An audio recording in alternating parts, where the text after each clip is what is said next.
Yo, what's happening, people? And welcome to the Neeks Sports Podcast. We're back, episode 51.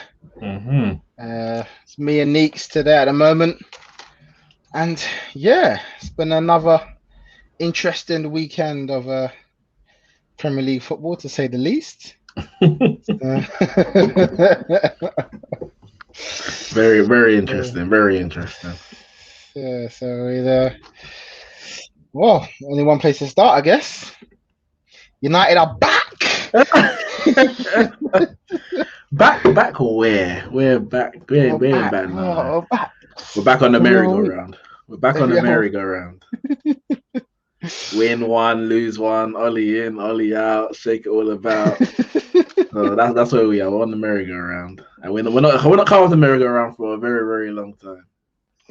Well, looks like we're joining you as well. So we're joining that merry-go. It seems like, in reality, if you think about it, really, Arsenal and United are in the similar positions where we're not quite sure if we're going to win or lose the next game.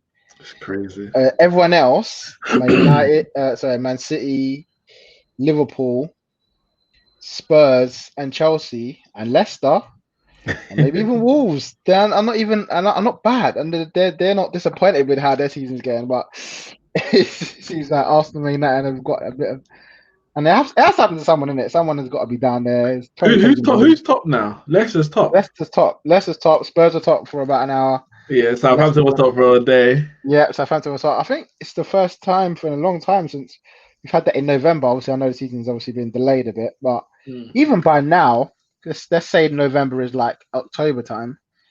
By now, there's usually someone, you know what I mean, top two. Well, the thing is, they said nobody's unbeaten after 7-8 games. Yeah, and usually there's at least one team that's still unbeaten. Yeah, and Arsenal fans are still bricking it, thinking like that team might take the invincible record. But like by about 3 game weeks in, it was all gone. Everyone had lost a game or maybe 4 games. It was mad. It was crazy. Anyone important anyway. Like Man City had lost, Liverpool lost to Villa. We lost our first game, so that was we were never in the running. We were in the running for 1 game week purely because our season started late. That was it. And then after that, it was all downhill.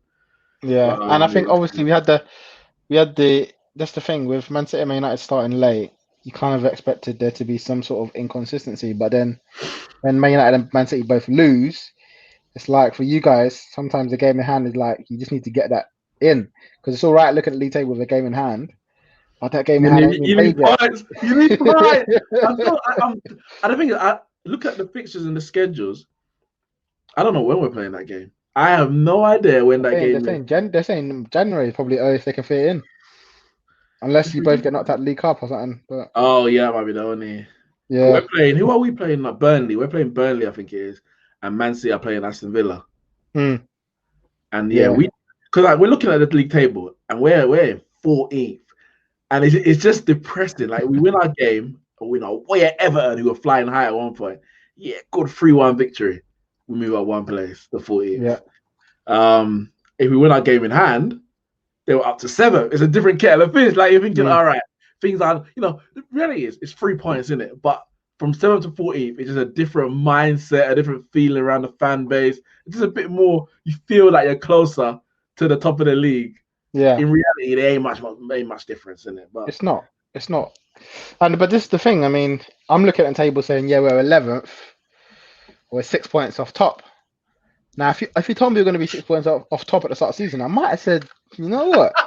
The way things are getting, the way things went the last couple of seasons, 6 points off the top, we were nowhere near that before. So, and the thing is, what's even on top of that? You're 6 points on top. So you said at the start of the season, you might have taken that, but you're 6 points off top, who are Leicester.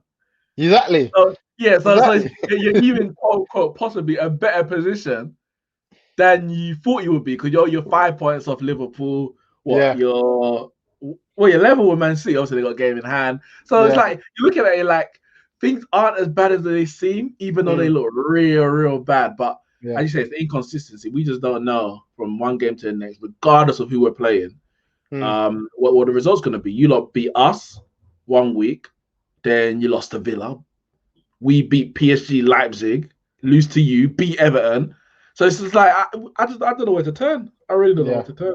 But and that's the thing, and we'll get into the Arsenal game in a second. But when I did my preview and my predictions for before the games, I've only got Arsenal 1 point above where we are now.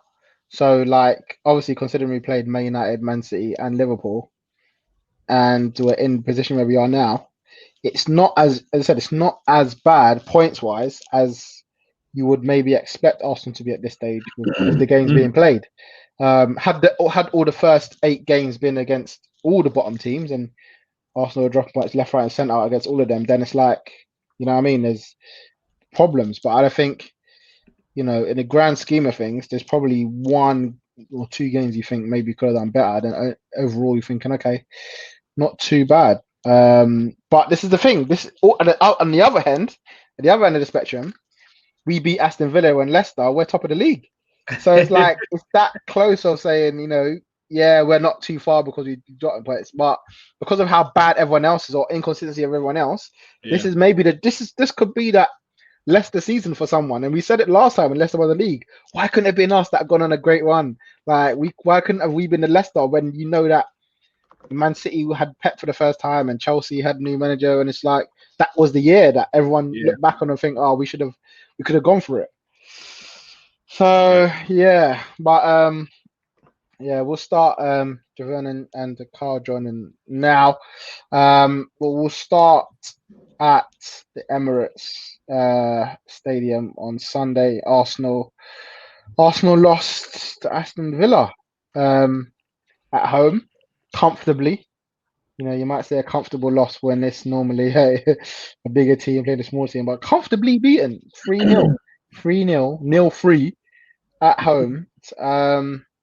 What did you make of the game overall? Listen, Villa from minute one, literally from minute one, deserved that game. They deserved the win. They were on Arsenal like an absolute rash. They scored, or they had a ball in the back of the net, should I say, in like 40 seconds, but obviously that was disallowed for offside. I mean, Leno was never saving it, but the rules are what they are. They say he was blocking the line. To be fair, when I actually looked at it from the front, the camera angle on front on, I was like, I'm not sure he's directly in line, because it looked like you could see Leno's like head at the other side of Barkley. But then when they turn it, the camera, obviously like a virtual image, but they turn it to the back, you can see that Barkley's blocking him. So fair enough, he's in his line of sight, offside. But Villa never let up. All game. And I think from an Arsenal perspective, you're like, you played up Man United 1 week, beat them at Old Trafford, first win away at Big Six since 2015, first win at Old Trafford since 2006. All right, let's take that confidence, that form into the next game, a home game against Aston Villa, who had conceded 4 goals and 3 goals in their last 2 games. So it's not like this is on the back of them beating Liverpool 7-2. This is Villa going a certain direction in terms of their trajectory. And Arsenal were bullied. Arsenal were bullied all over the pitch, specifically in defence, but also in midfield. I mean, McGinn, Barkley, and Grealish absolutely ran the show. Ollie Watkins, you have 3 central defenders, and not one of them could cope with Watkins all game. Every ball that came up, a long ball or whatever, he was the first one to it, heading it, chesting it, whatever it was. And frankly, for Arsenal, it was embarrassing. I'm not going to lie, because it's Villa and you're at home. And I just felt that the players obviously have to take some responsibility. Lacazette, again, we talk about it every week, miss a glorious chance from a Tierney cross. There was 1 chance from Holding, but it wasn't like Arsenal chance after chance and Martinez was making save after save. It wasn't like that. Villa always looked like the more likely to score. A couple of them. Grealish had a shot clear off the line. There was a volley. I think that was also from Grealish, which was blocked. They always looked the most likely, and I think, comfortable victory could have been more. And I think maybe the international break is the best thing that can happen to Arsenal right now. And Arteta can have to really think about how he wants to approach the games where Arsenal are the what's the word, like the bigger team, or the team expected to go out and attack and score goals, because he seems to have this one way of playing, but doesn't seem to be able to change it for when you have to take the initiative. So we're talking West Ham, Sheffield United, Leicester. To be fair, the first half was good, second half not so, and then the Villa game, it seems like the sit back, hit on the counter attack, which works against the bigger sides, only works against the bigger sides, and he needs to find a new way to play, even if he didn't get all the players he wanted in the summer.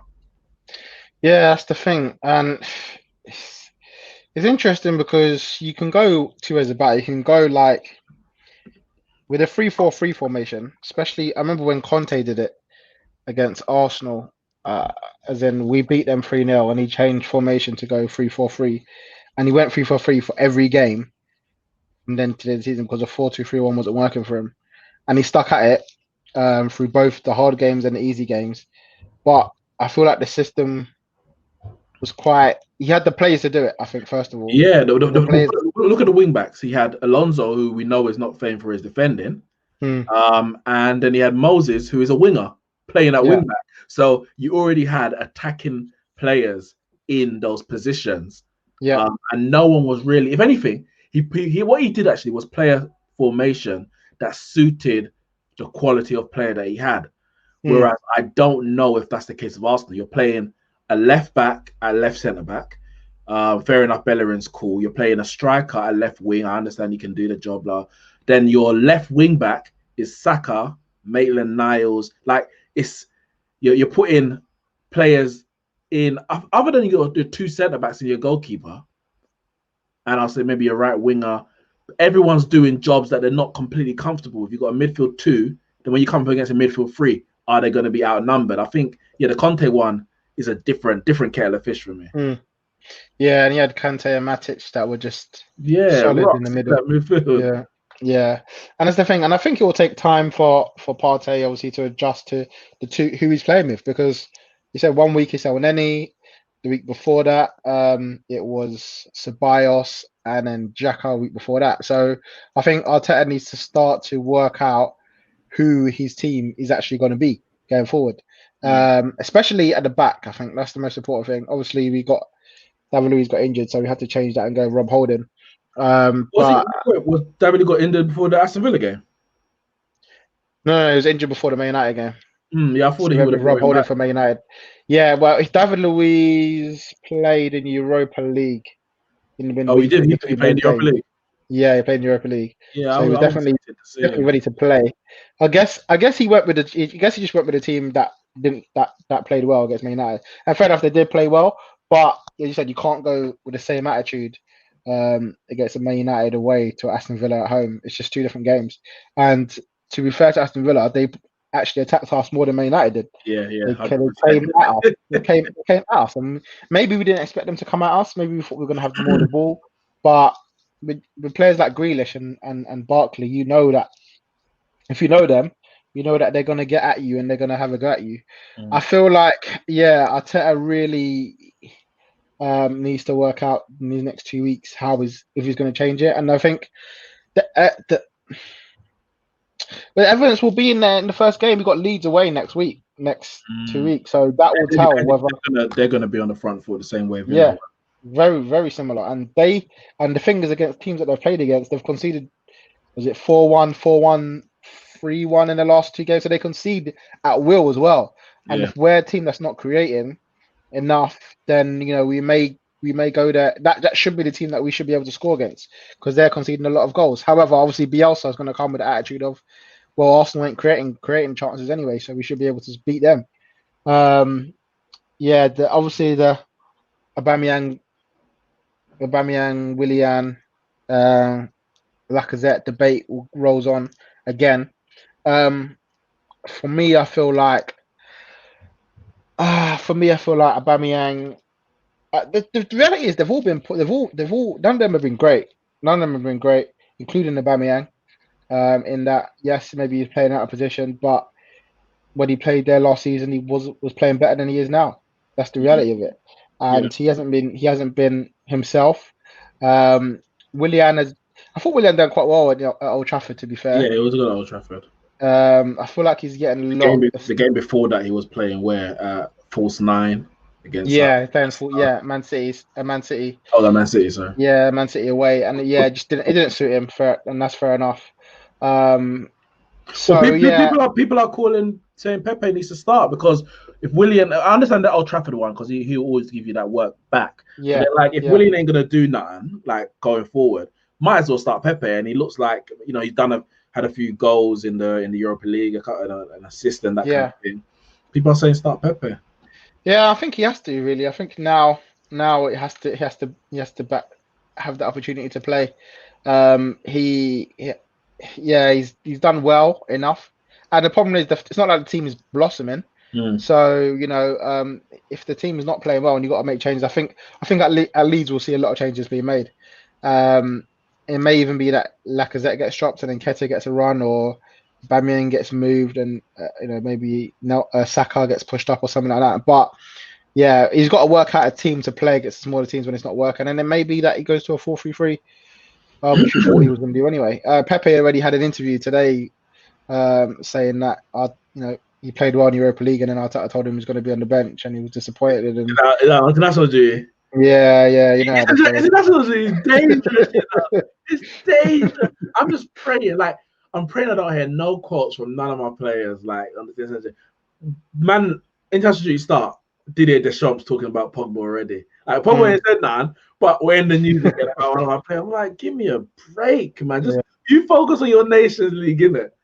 But the problem is always the journalists as well. They're so smart because they know that one player will get interviewed as well, and they're away from them. The thing is, the players are away, so they kind of forget because they're out of their zone, innit? So they're not getting media trained from the Man United or Arsenal board to say, right, don't say this or don't say that. I hope that Solskjaer said to all of them, listen, if anyone asks you anything about Man United or you just say, I'm just here to play for France or whatever. Have you got anything? That's it. Obviously everyone on agendas, innit? But just shut up. I don't want to hear anything. All the time, literally all the time. There'll always be something coming out on it, and we'll see what happens, man. I think if he can change it, I don't think it's disastrous. I think the result was embarrassing and it's poor, but as I said, I didn't have Arsenal to be that much worse off. So if you can now go, obviously this is the last international break before the mad fixtures of November, December, January, February, all the way to March. Literally, 2 games a week. So this is now the case where you have to kind of put runs together. This is where the runs really count. And we've just come off our hard patch, quote unquote. So this is now we have to start picking up the wins. So yeah, we'll see what happens. I think he's got to change it in terms of. I think he knows. I think he's aware. He said it was the worst performance he's had as Arsenal manager. So you can't see that and just be like, cool, I'm gonna go again. And it was actually when we lost to Brighton in the last season. That's when he first went 3-4-3. So it may give him the kick to change. We'll see what happens in it. We'll see what happens there.